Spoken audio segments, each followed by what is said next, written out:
एक समय की बात है, एक गांव में सफेद साड़ी वाली चुड़ैल का आतंक था।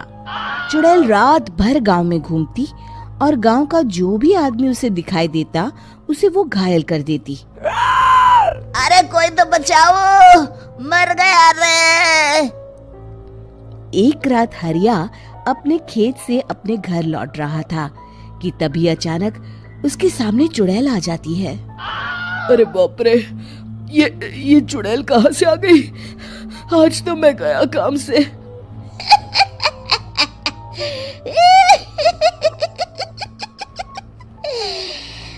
आज मुझे मेरा शिकार मिल गया। अरे चुड़ैल दीदी, मुझे छोड़ दो। जैसे ही चुड़ैल हरिया की तरफ बढ़ती है, हरिया वहाँ से भाग जाता है और अपने घर के दरवाजे पे पहुँचता है। अरे भगवान, जल्दी से दरवाजा खोलो, मेरे पीछे चुड़ैल पड़ी है। हरिया की पत्नी जल्दी से दरवाजा खोल देती है। अरे आप इतना हाफ क्यों रहे हैं? अरे मेरे पीछे चुड़ैल पड़ी है, आज तो मैं बाल बाल बच गया। जल्दी से सभी दरवाजे और सभी खिड़कियों को बंद करके बत्ती बुझा दो। तभी चुड़ैल हरिया के घर के पास पहुंच जाती है। अरे वो आदमी कहाँ गायब हो गया? मैं भी देखती हूँ आखिर कब तक बचेगा।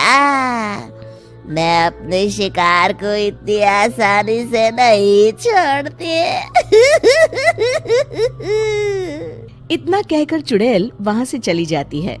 वहीं दूसरी तरफ हरिया और उसकी पत्नी दोनों अपने घर की खिड़की से ये सब देख रहे होते हैं। अरे बाप रे, ये तो बड़ी डरावनी चुड़ैल थी। अगले दिन ये बात आग की तरह पूरे गांव में फैल जाती है और धीरे धीरे लोग चुड़ैल के डर के मारे शाम होते ही अपने घरों से बाहर निकलना बंद कर देते हैं। कुछ दिनों के बाद भाई, मैंने तो इस चुड़ैल के डर के मारे रात को अपने खेतों को पानी देना बंद कर दिया है। कहीं मेरी फसल सूख गई तो मैं तो कहीं का नहीं रहूंगा। साहूकार का कर्जा कैसे चुकाऊंगा? अरे भाई, पूरे गांव वालों का यही हाल है। पता नहीं ये चुड़ैल हमारे गांव में कहां से आ गई। फिर एक दिन गांव के पास वाली नदी के किनारे एक बहुत बड़े तांत्रिक के आने की बात कुछ गांव वालों को पता चलती है। वो लोग जाके ये बात गांव के मुखिया को बताते हैं। मुखिया जी, नदी के किनारे एक बहुत ही पहुंचे हुए तांत्रिक बाबा आए हैं। हमें उनसे मदद मांगनी चाहिए। मैंने सुना है वो बड़े बड़े भूतों और चुड़ैलों को अपने वश में कर लेते हैं। मुखिया जी सभी गांव वालों को लेकर उस तांत्रिक के पास पहुंच जाते हैं। ओम फट स्वाहा, ओम फट स्वाहा। तभी तांत्रिक अपनी बंद आंखों को खोलकर कहता है, क्या बात है? तुम सब लोग यहाँ क्यों आए हो? मुखिया जी उस तांत्रिक को सारी बात बता देते हैं। अच्छा, तो ये बात है। और तांत्रिक अपनी आंखों को बंद कर लेता है। मैं देख रहा हूँ तुम्हारे पूर्वजों ने बहुत पाप किए थे, जिससे ये गांव अब श्रापित हो चुका है। उसी के फल स्वरूप तुम्हारे गांव में चुड़ैल आई है। ये चुड़ैल बहुत खतरनाक है, ये किसी को नहीं छोड़ेगी। हे भगवान, मर गए रे, अब क्या होगा? तभी गांव के मुखिया जी कहते हैं, बाबा, इस चुड़ैल से हम सबको बचा लीजिए। कोई तो उपाय होगा। इसका सिर्फ एक ही उपाय है। सभी गांव वालों को बारी बारी हर दिन अपनी आधी फसल उस पहाड़ी के ऊपर बनी काली गुफा में छोड़ के आनी होगी। तभी उस चुड़ैल की भूख मिटेगी और श्राप का प्रभाव खत्म हो जाएगा और तुम सब जिंदा बच जाओगे। सभी गांव वाले उस तांत्रिक की बात को मान लेते हैं और वहां से चले जाते हैं। फिर अगले दिन से रोज उस गांव के लोग बारी बारी से अपनी आधी फसल उस काली गुफा के पास जाकर रखाते। कुछ दिनों बाद हरिया की बारी आती है। बाप रे, आज तो मेरी बारी है उस काली गुफा में जाने की। क्या करूं, वो तो बड़ी खतरनाक चुड़ैल है। मेरे तो हाथ पैर कांप रहे हैं। फिर हरिया डरते डरते अनाज की बोरियां अपनी बैलगाड़ी में लाद देता है। तभी हरिया की पत्नी उससे कहती है, देखो जी, संभल के जाना और किसी भी हालत में शाम होने से पहले वापस आ जाना। उस चुड़ैल का कोई भरोसा नहीं है जी। हरिया बैलगाड़ी में बैठते हुए कहता है, भगवान, मैं क्या वापस आऊंगा? लगता है अब तो मेरी खबर ही आएगी। इतना कहकर हरिया वहां से चला जाता है। रास्ते में जंगल से गुजरते हुए हरिया की बैलगाड़ी का एक चक्का बड़े गड्ढे में फंस जाता है।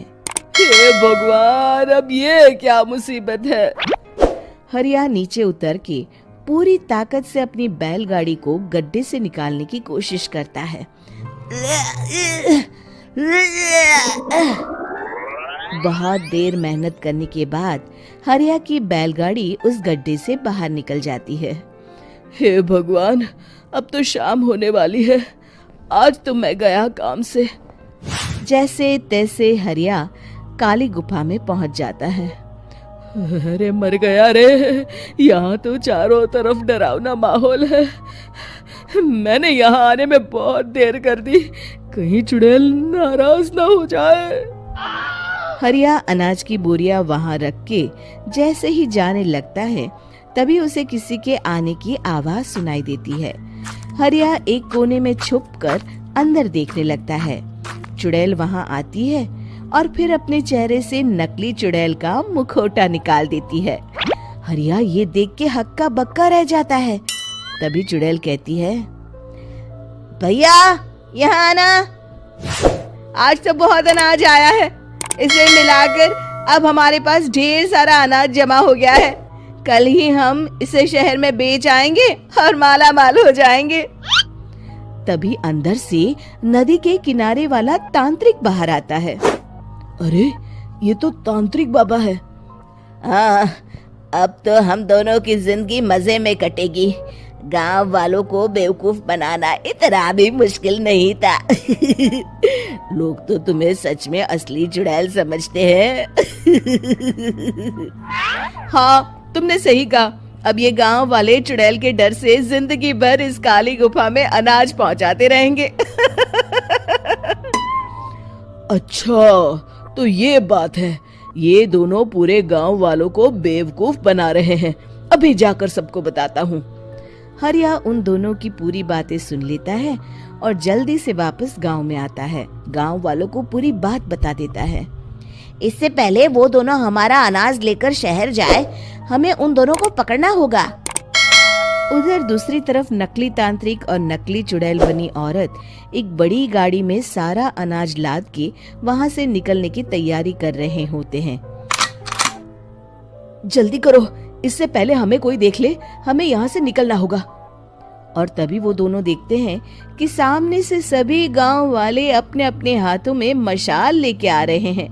दोनों बुरी तरह डर जाते हैं। रुक जाओ, तुम दोनों का भांडा फूट चुका है। अरे मर गए रे, ये गांव वाले कहाँ से आ गए? तुमने क्या सोचा इतनी आसानी से यहाँ से निकल जाओगे? ये अनाज हमने अपने खून पसीने से दिन रात खेतों में मेहनत करके उगाया है। दोनों मुखिया जी के पैरों में गिर जाते हैं।